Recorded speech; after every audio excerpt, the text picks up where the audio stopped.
Welcome to Darkwake Signal.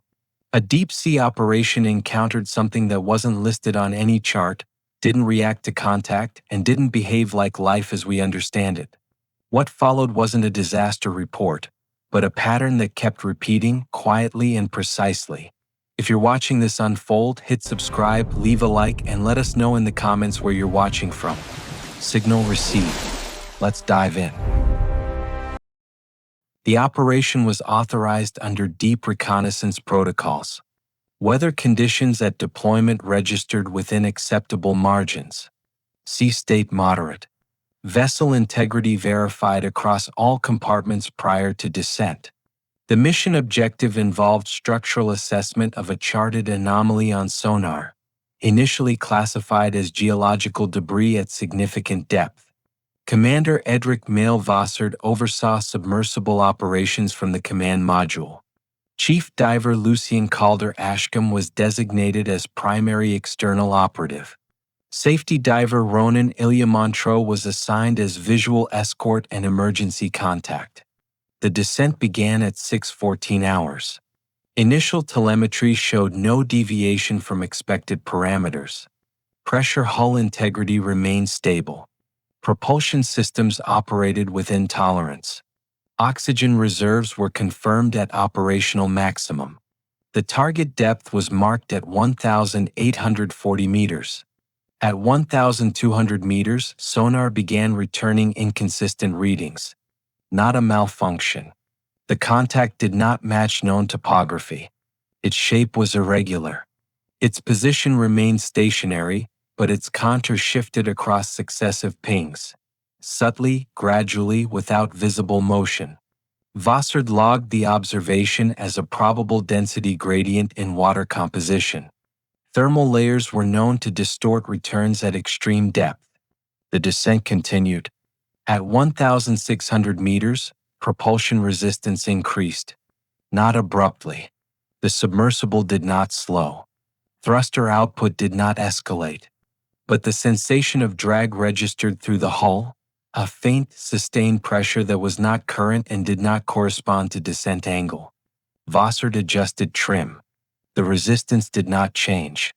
At 1,780 meters, forward motion ceased. The submersible did not strike an object. There was no collision.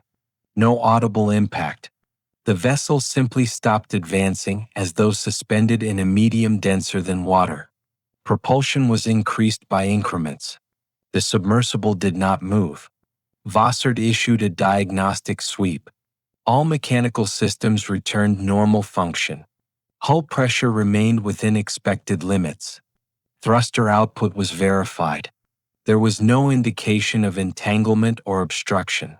Yet the vessel remained motionless. External visual was requested. Ashcombe prepared for egress at 1,790 meters. Montreux confirmed readiness for escort deployment. Both divers entered the lockout chamber. Equalization procedures were initiated.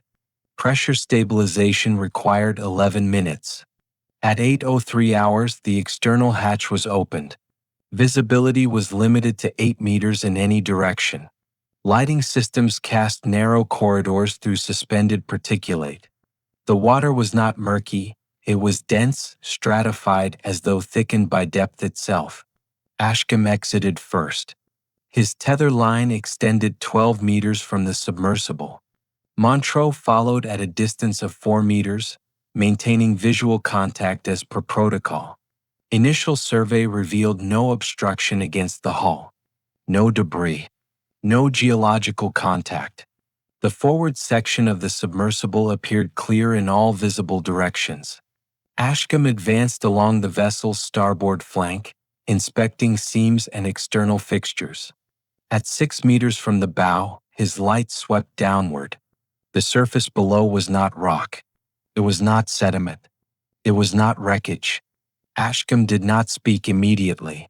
His breathing rate, monitored through telemetry, did not spike. His movements did not halt. He angled his light lower, increasing illumination intensity. The surface extended beyond his visible range. It was textured, irregular, faintly ridged in patterns that did not correspond to coral or mineral stratification. The coloration was muted, gray, tinged faintly with ochre and violet at certain angles. The texture appeared organic, but not in any documented marine context. Ashcombe descended an additional 3 meters along the tether. The surface did not end. He angled his light horizontally.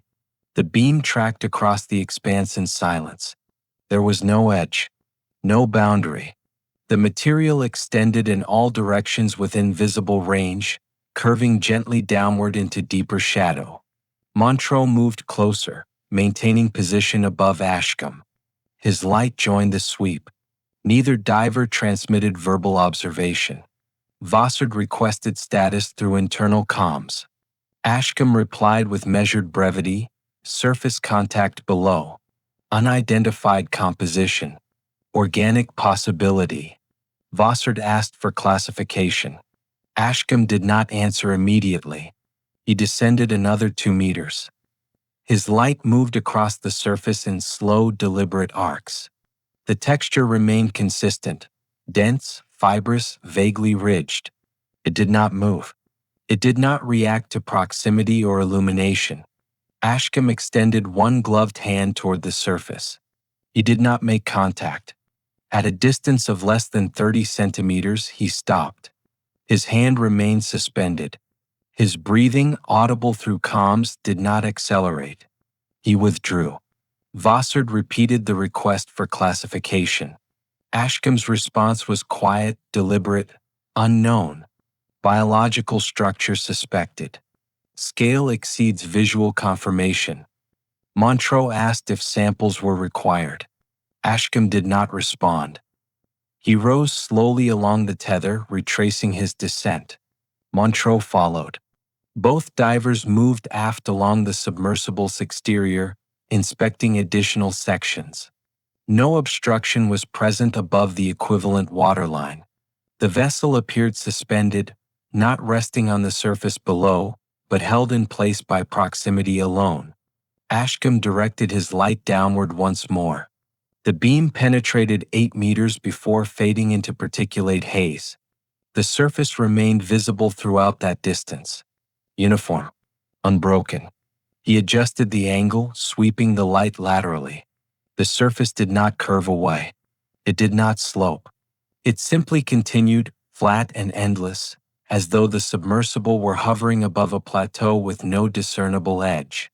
Montreux descended alongside him. Both lights now angled downward in parallel. The texture did not change with perspective. The coloration did not shift. There was no shadow variation, no contour alteration. It was as though the surface possessed no true dimensionality, simply existing at a fixed distance below them, neither rising nor receding.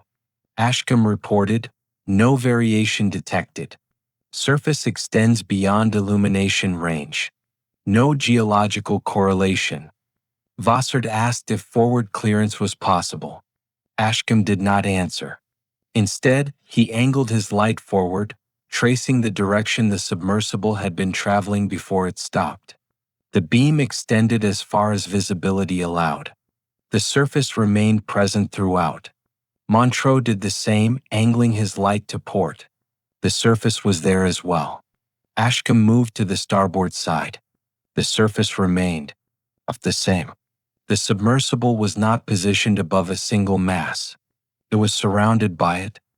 The surface extended in every direction, uniform and uninterrupted, as though the vessel had descended not into open water but onto a submerged plain. Vossard's voice came through comms. "Extent?" Ashcombe replied, "Indeterminate." Montreux added, "No visible boundary." There was silence on the line for several seconds. Then Vossard asked, "Depth to surface?" Ashcombe estimated, approximately 15 meters below current position. Vossard asked, "Stable?" Ashcombe did not answer immediately. He watched the surface. His light remained fixed on a single section of the textured expanse. He counted silently. 10 seconds. 20. 30. The surface did not move. He replied, "Appears stationary." Montreux confirmed. Vossard instructed them to return to the submersible. Both divers complied. Re-entry into the lockout chamber began at 8:41 hours. Decompression required 14 minutes. During that time, Vossard reviewed external footage. The recordings confirmed verbal descriptions.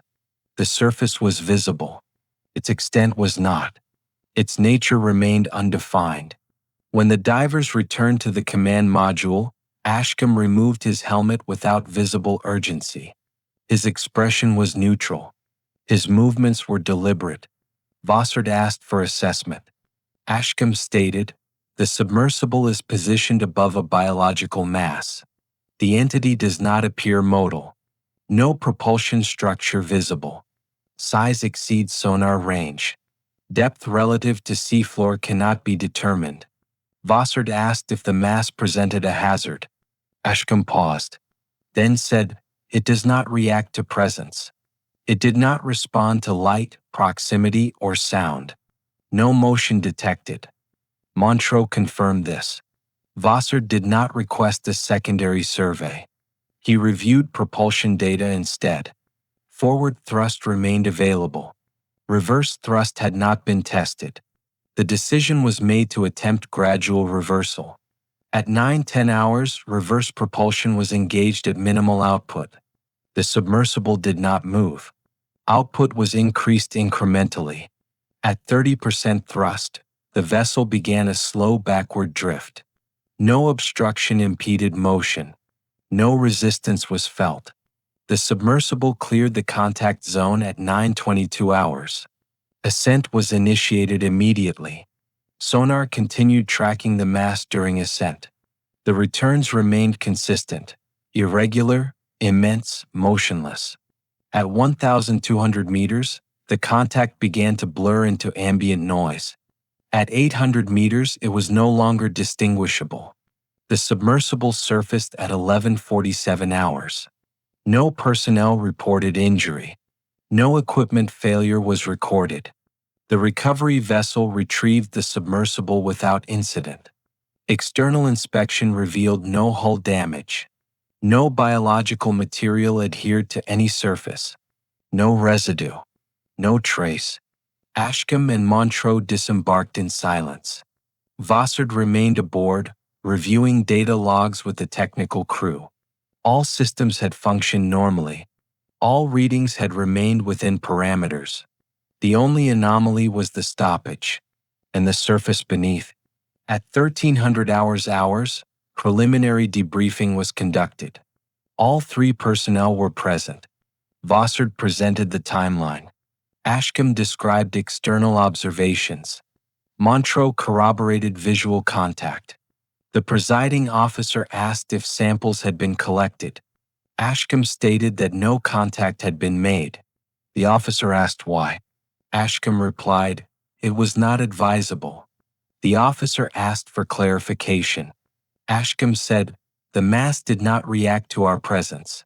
It did not react to light or sound. Contact seemed unnecessary." The officer noted this. Montreux was asked for additional observations.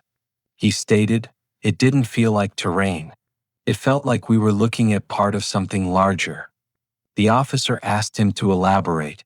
Montreux said, "Like standing on the side of a mountain and realizing you've been standing on it the entire time." The officer did not pursue further questions. At 14:30 hours, all sonar and video footage was transferred to secure storage for analysis. At 1600 hours, the recovery vessel began transit back to port. Estimated arrival, 36 hours. During transit, all three personnel remained under standard observation. None exhibited signs of decompression sickness or cognitive impairment. Ashcombe spent the majority of the transit reviewing his helmet footage. He did not speak to other crew members. He replayed the descent recordings repeatedly, focusing on the moments when his light first contacted the surface. Montreux slept. Vossard drafted a preliminary incident report and flagged the coordinates for environmental reassessment. At 2200 hours, Ashcombe accessed archived sonar data from the region. A previous survey, conducted 4 months prior, had recorded a contact at the same coordinates. The depth had been listed as 2,010 meters. The current contact had registered at 1,790 meters, a difference of 220 meters. Ashcombe did not report this finding. He sat in silence, reviewing the data again. Then he closed the file. At 3 o'clock hours, he returned to his quarters. He did not sleep. He lay in his bunk, staring at the ceiling, feeling the faint vibration of the ship's engines through the hull. He thought about the surface, how it had stretched in every direction, how it had not reacted, how it had simply been there, waiting, or rising. The recovery vessel docked at 6 o'clock hours 2 days after surfacing. All personnel disembarked under standard procedure. Ashcombe, Montreux, and Vossard were instructed to remain available for follow-up debriefing. No timeline was provided. Ashcombe returned to his quarters. He did not unpack. He sat at his desk and opened his personal log. He wrote for 20 minutes, describing the surface in detail, the texture, the coloration, the way it had extended beyond all visible range. He did not mention the archive data. At 8 o'clock hours, Vossard met with the senior operations officer. The meeting was scheduled as routine post-dive assessment. It lasted 40 minutes. When asked about the nature of the contact, Vossard provided factual summary. Biological mass. Immense scale. No reaction to presence. No identifiable locomotive structure. The officer asked if Vossard believed the mass posed a navigational hazard. Vossard answered, yes. The officer asked if additional survey would be advisable. Vossard paused before answering, only if the objective is documentation, not engagement.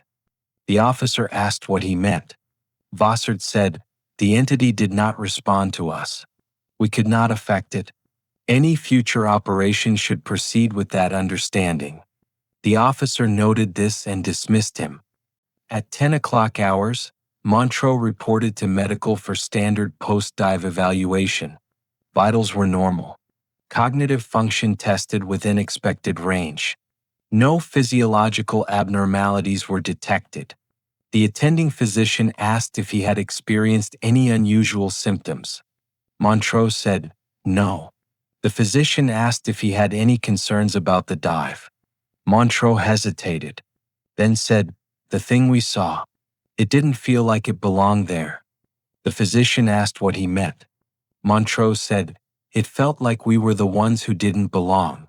The physician made no note of this in the official record. At 12 o'clock hours, all 3 personnel were called to a secondary debriefing. The session was conducted by a different officer, one not affiliated with standard dive operations. His name was not provided. The session was not recorded. The officer reviewed the submitted footage without comment. He asked Ashcombe to describe the moment of first visual contact. Ashcombe complied, providing the same details he had documented previously. The officer asked if Ashcombe had felt any physical sensation when near the surface. Ashcombe said, no. The officer asked if there had been any auditory phenomena, vibration, pressure variation, unusual resonance. Ashcombe said, none. The officer asked if Ashcombe would be able to identify the entity if he encountered it again. Ashcombe said, yes. The officer turned to Montreux and asked how large he estimated the mass to be. Montreux answered, larger than anything I've seen. Larger than the submersible. Larger than this facility. The officer asked if he believed the entity was alive. Montreux said, I don't know if alive applies. The officer did not ask for clarification. He turned to Vossard and asked if the submersible had been in danger at any point. Vossard said, no. The vessel was never compromised. The stoppage was environmental, not mechanical. The officer asked if Vossard believed the entity had caused the stoppage. Vossard said, not actively. The submersible stopped because the entity was present, not because it acted. The officer asked what the distinction meant. Vossard said, "Obstruction is not the same as aggression." The officer noted this and concluded the session. Before dismissal, he stated, "The coordinates have been flagged for review. No further operations are scheduled at this time. You will not discuss this incident outside of official channels." Ashcombe asked if a follow-up dive was planned. The officer said, "That has not been determined." Montreux asked if the entity had been identified. The officer said, "No." Vossard asked if they would be notified of any developments. The officer said, "If relevant." The session ended. At 1400 hours, Ashcombe returned to his quarters. He accessed the base archive system and searched for prior incidents involving unidentified biological contacts at depth. There were 3 documented cases over the past decade. All had been logged as environmental anomalies. None had resulted in follow-up investigation. Ashcombe cross-referenced the coordinates of each incident. 2 were in entirely different oceanic regions. The third was 140 nautical miles from the site of their dive. The depth listed, 2,400 meters. The date, 11 months prior. Ashcombe stared at the entry for several minutes. Then he closed the file. At 1600 hours, Montreux was informed that his next scheduled dive had been postponed indefinitely. No reason was provided. He was reassigned to equipment maintenance duties pending further notice. He did not protest. At 1800 hours, Vossard received a message requesting his presence at a classified briefing the following morning. Location and subject were not disclosed. He acknowledged receipt. At 2000 hours, Ashcombe left the base and walked to the perimeter overlook. The ocean stretched out before him, dark and still under low cloud cover. He thought about the surface, how uniform it had been, how it had extended in every direction without variation, how it had not moved. He thought about the archive data, the depth difference, 220 meters, over 4 months, approximately 55 meters per month. He did not know if the measurements were accurate. He did not know if the contacts were related. But the mathematics were simple. If the mass had risen 220 meters in 4 months, and if it continued at that rate, it would reach 1,000 meters within a year. Within 2 years, it would be at 400 meters. Shallow enough for ambient light. Shallow enough to be seen from above. Ashcombe stood at the overlook for 30 minutes. Then he returned to his quarters. At 2200 hours, Vossard sat in his office reviewing the operational logs. He had accessed the same archive data Ashcombe had found. He had noted the same depth discrepancy. He had also noted something else. The sonar profile from the archived contact and the profile from their dive were not identical, but they were similar. The contour was irregular in both cases. The texture was consistent. The scale was comparable. Vossard opened a secondary file, meteorological data for the region over the past year. Current patterns, thermal layers, seasonal depth variations. None of the data explained a 220-meter vertical displacement. Currents did not move objects upward. Thermal layers did not elevate biological masses. Geological uplift occurred over millennia, not months. Vossard closed the file. He sat in silence for 10 minutes. Then he drafted a single-line recommendation and appended it to his incident report. Recommend continuous monitoring of contact coordinates. He submitted the report and logged off. At 2:00 hours, Ashcombe woke. He had been dreaming, though he could not recall the content. Only the sensation remained, a pressure not painful, simply present.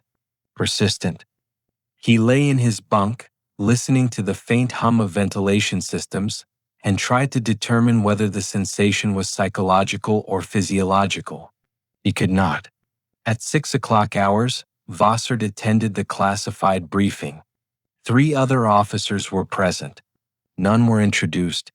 The briefing lasted 12 minutes. Vossard was asked if he believed the entity posed a threat to naval operations. He answered, "Not immediately, but its presence is a navigational concern." He was asked if he recommended further investigation. He answered, "Only if passive observation is maintained. Direct engagement is not advisable." He was asked why.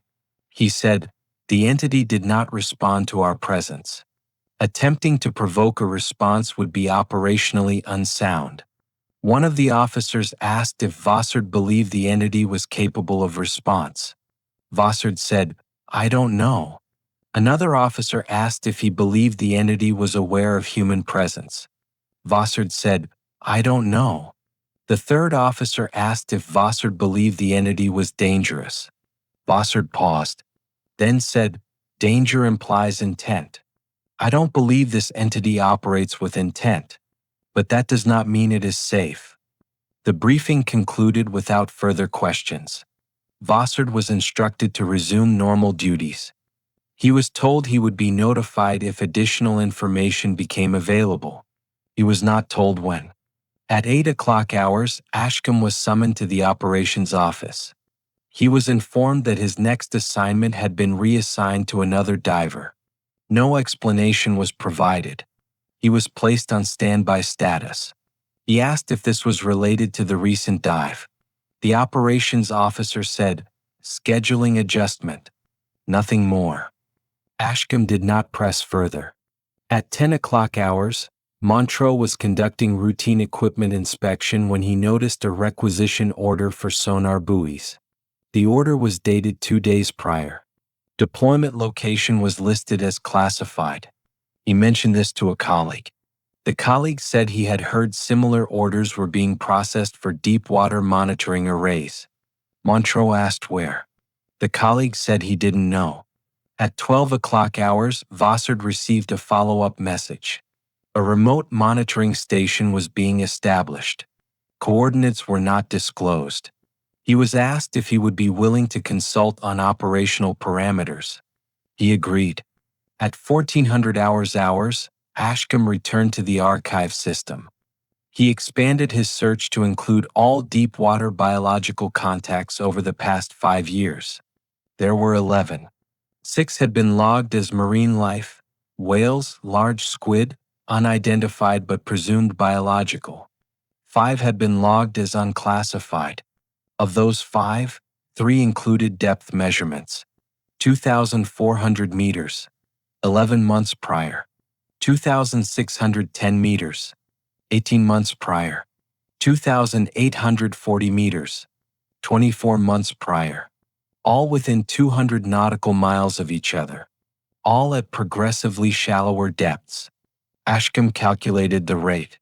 Approximately 240 meters per 6 months. 480 meters per year. If the pattern held, the mass would reach surface accessible depth within 3 years.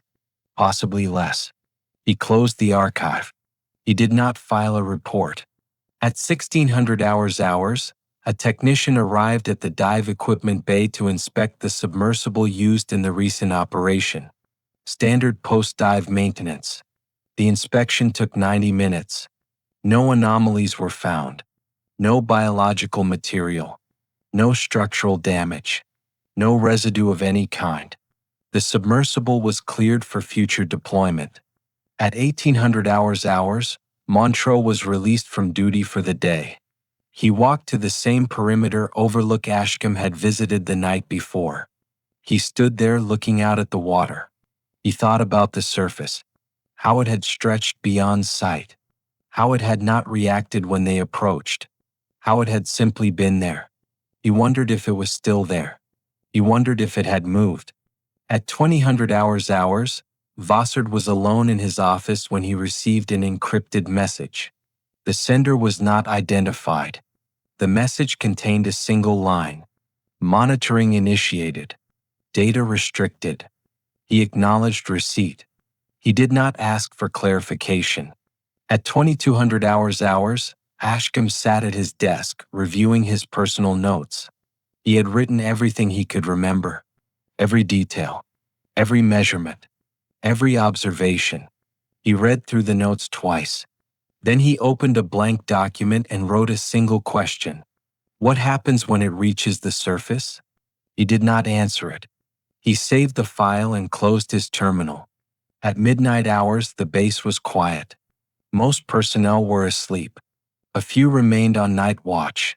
Somewhere 1,600 meters below the surface, the mass remained, unmoving, silent, present, and perhaps, though no instrument yet confirmed it, still rising.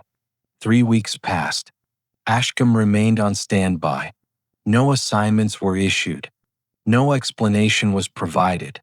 He spent his days reviewing archived data, cross-referencing depth measurements, calculating vertical displacement over time. The pattern remained consistent. The mass was rising. Montreux continued equipment maintenance duties. He did not request reassignment. He did not ask questions. He worked in silence, methodically inspecting gear that did not require inspection. Vossard consulted on the monitoring station twice during this period. Both sessions were brief. He was shown preliminary data, sonar returns, thermal readings, acoustic profiles. He was not told where the data originated. He did not ask. At the end of the 3rd week, Ashcombe was called to the operations office. He was informed that a secondary survey was being planned. Different coordinates, different objective. He was asked if he would be available. He asked if the survey was related to the previous dive. The officer said it was not. Ashcombe accepted the assignment. 2 days later, the assignment was canceled. No reason provided. Ashcombe returned to standby. He spent the following days in his quarters, reviewing his personal notes. He had documented everything he could remember about the dive. The texture of the surface, the way his light had moved across it, the complete absence of reaction. He read through the notes repeatedly, searching for details he might have missed. There were none. The entity had been exactly as he remembered it. Vast, silent, indifferent. He closed the notes and stared at the wall. 4 weeks after the dive, Ashcombe requested access to the regional sonar archive. The request was approved. He spent 2 days reviewing historical data from the dive site. He found 3 prior contacts, all at the same coordinates, all at progressively shallower depths. 2,840 meters, 2 years prior. 2,610 meters, 18 months prior. 2,400 meters, 11 months prior. He plotted the progression on a chart. The line was nearly linear, consistent, predictable. He calculated forward. If the pattern held, the entity would reach 1,000 meters within 8 months. Within 18 months, it would be at 400 meters. Shallow enough for ambient light. Shallow enough to be seen. He printed the chart and placed it in his personal file. He did not submit it to command. 5 weeks after the dive, Vossard was contacted by the monitoring team. They requested his presence for a data review session. The session was scheduled for the following morning. Vossard arrived at the designated facility at 7 o'clock hours. The room was small, windowless, secured. 2 officers were present. Neither introduced themselves. They showed him sonar data spanning 3 weeks. The contact was visible in every recording. The depth readings varied slightly across the dataset: 1,520 meters, 1,515 meters, 1,508 meters. But the trend was clear. The entity was rising, approximately 10 meters per week. Vossard noted this in his analysis. He documented the profile consistency. He compared the current readings to the data from the original dive. The officers asked if he had any recommendations. Vossard said, maintain observation. Increase monitoring frequency. Do not attempt direct contact. One officer asked why not. Vossard said, because we don't understand what we're observing, and because the entity has shown no response to presence. Provocation would be unwise. The other officer asked if Vossard believed the entity was aware of the monitoring equipment. Vossard paused, then said, I don't know if awareness is a relevant concept here. The officers noted this and dismissed him. Vossard returned to his duties. He did not discuss the session with anyone. 6 weeks after the dive, Montreux was removed from maintenance duties and reassigned to training operations. He would be instructing new divers in standard deep water protocols. He was not asked if he wanted the position. He accepted without comment. His first training session was scheduled for the following week. In preparation, he reviewed the standard curriculum, safety procedures, equipment operation, emergency protocols. He spent additional time on the section regarding unknown biological contacts. The protocol was simple: observe, document, withdraw. Do not engage. Do not provoke. Do not assume understanding. Montreux added a personal note to his teaching materials. If you encounter something you cannot explain, respect the fact that explanation may not be possible. He did not know if the students would understand. He did not know if it mattered. During his first training session, a student asked if he had encountered anything unusual during his career. Montreux said, no. The student accepted this and moved on. Montreux continued the lesson without elaboration.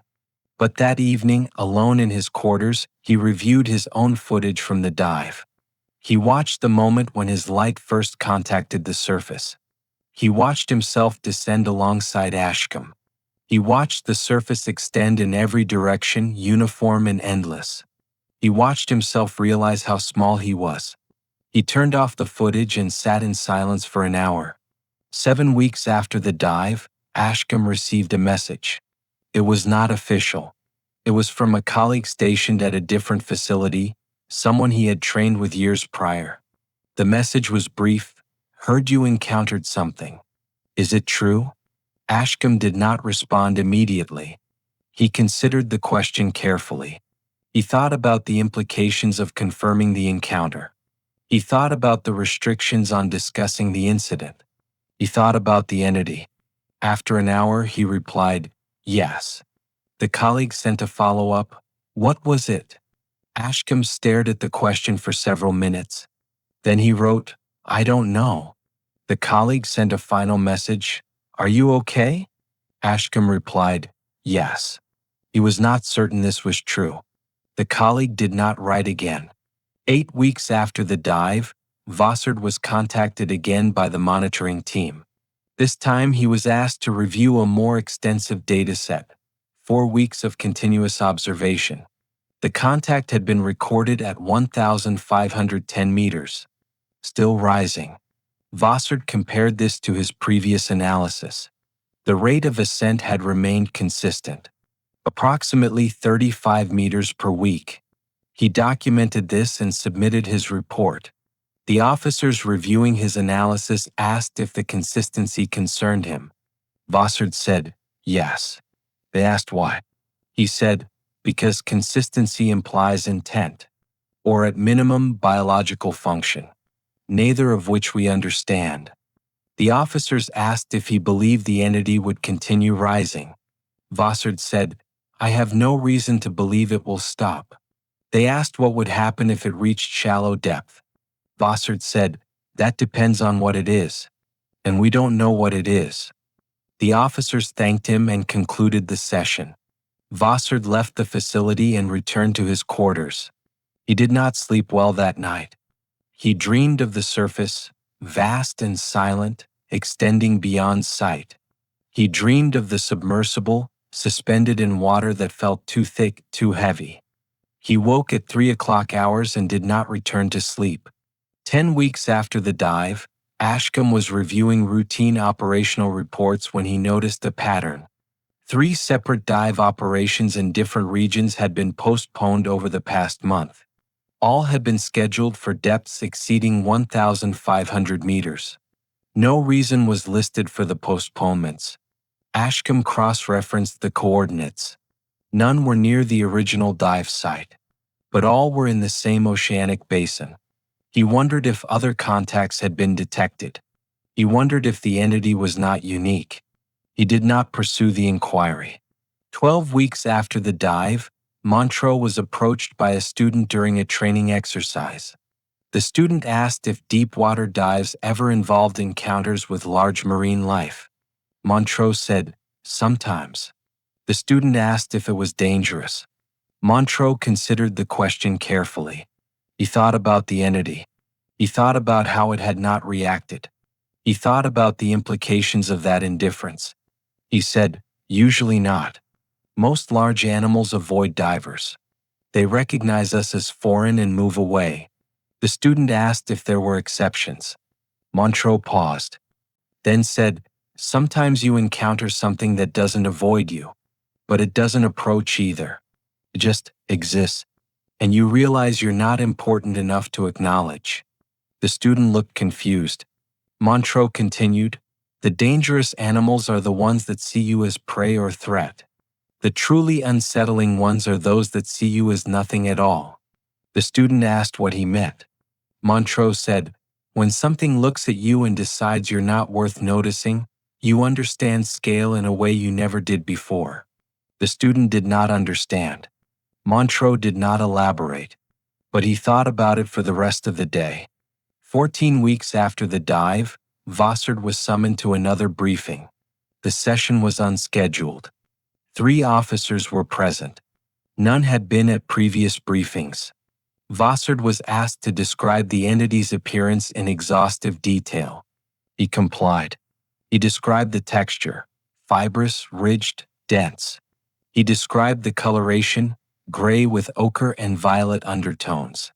He described the uniformity, no variation across visible range. One officer asked if Vossard had seen any movement whatsoever. Vossard said, "No. Not in relation to external stimuli. Not autonomous. Nothing." Another officer asked if there had been any indication of sensory awareness. Eyes, acoustic organs, chemoreceptors, bioluminescence, heat signature variation. Vossard said, "None that I could identify. The surface appeared inert. But scale suggests complexity we couldn't observe." The third officer asked if Vossard believed the entity was passive. Vossard said, "I believe it's indifferent." The officer asked him to explain the distinction. Vossard said, "Passive implies capability with restraint. The entity could act but chooses not to. Indifferent implies we're beneath the threshold of relevance. It doesn't notice us enough to respond." The officer asked which possibility Vossard found more concerning. Vossard said, "Indifference. Because you can't negotiate with something that doesn't acknowledge your existence." The briefing concluded shortly after. Vossard was not asked to return. He walked back to his quarters in silence, thinking about the distinction he had drawn. Passive versus indifferent. One suggested awareness. The other suggested insignificance. He did not know which was true. He suspected it was the latter. 16 weeks after the dive, 4 months, Ashcombe was reassigned. He was transferred to a coastal facility 800 kilometers from his previous posting. The transfer was listed as routine rotation. He was given 1 week to relocate. During that week, he packed his belongings methodically. He archived his personal notes. He copied his depth calculations onto a secure drive. He did not know why he was keeping them. He did not know what he would do with them. But he could not bring himself to delete them. On his final day at the facility, he accessed the archive one last time. He searched for the most recent data on the original coordinates. The file was restricted. Access denied. He stared at the screen for several minutes. Then he logged off. He walked to the perimeter overlook. The ocean was calm. The sky was overcast. Gray water stretched to the horizon, featureless and still. He thought about what lay beneath. 1,500 meters down, perhaps less now. Still rising. Still indifferent. He wondered if it would ever stop. He wondered what would happen when it didn't. He left the facility the following morning. He did not look back. 18 weeks after the dive, Montreux was conducting a training exercise at 300 meters when one of the students reported unusual sonar interference. The interference lasted less than 30 seconds. Navigation telemetry had briefly displayed inconsistent depth readings, fluctuating by 5 meters without corresponding pressure change. The student asked if this was normal. Montrose said it was likely equipment calibration, but he reviewed the data after surfacing. The interference pattern was irregular, non-mechanical in signature. The frequency profile did not match known equipment anomalies or marine life. It looked organic, but unlike any documented profile. Montrose submitted the data to the technical team with a note: possible biological interference. Origin unknown. The technical team logged it as equipment anomaly and closed the report. Montrose did not argue, but he thought about it. He thought about the entity. He thought about how vast it had been. He thought about how something that large might affect surrounding water, pressure differentials, acoustic distortion, electromagnetic interference. He thought about how far the entity might have risen. If it was now at 1,400 meters, it would be less than 1,100 meters below their training depth. Not close, but closer than it had been. He did not mention this to the student. He did not mention it to anyone. 20 weeks after the dive, Vossard was removed from submersible command. The reassignment was listed as administrative adjustment. He was transferred to logistics coordination, surface operations only. He was not given a reason. He did not request one, but he understood. He had been involved in an incident that could not be explained. He had observed something that could not be classified. He had made recommendations that implied ongoing concern. He was being distanced. On his final day in command, he reviewed the last available sonar data from the monitoring station. The file was dated 3 weeks prior. Access was restricted, but his clearance had not yet been revoked. The contact had been recorded at 1,290 meters. Still stationary relative to ocean floor. Still rising relative to surface. Vossard calculated the elapsed time since the original dive. 20 weeks. Approximately 700 meters of vertical displacement at 35 meters per week. The mathematics matched. The entity was following the established pattern. Consistent, predictable, unexplained. Vossard closed the file. He logged off the system. He did not access it again. That evening, he sat in his quarters and thought about the dive. He thought about the moment the submersible had stopped. The sensation of being held in place by proximity alone. He thought about Ashcombe's voice over comms. Biological structure suspected. Scale exceeds visual confirmation. He thought about the surface extending in every direction. He thought about indifference. 24 weeks after the dive, 6 months, Ashcombe was working at his new facility when he received an unmarked data file. The file had been forwarded through an unsecured channel. No sender information was included. He opened it. It contained a single sonar image. The profile was unmistakable. The same irregular contour. The same immense scale. The depth reading was visible in the corner. 1,180 meters. The date stamp was 2 days old. Ashcombe stared at the image for several minutes.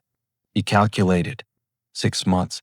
610 meters of displacement. The rate had held. The entity was now less than 1,200 meters below the surface. Still deep. Still beyond casual observation. But rising. Always rising. He deleted the file. He sat in silence for an hour. Then he opened his personal notes and added a single entry. 6 months. 1,180 meters. Pattern continues. No deviation. He saved the file and closed his terminal. He did not know why he was documenting this. He did not know who would ever read it. But he continued anyway, because someone needed to remember. Someone needed to know. And somewhere, far beneath the surface, the mass remained. Vast, silent, indifferent, still rising.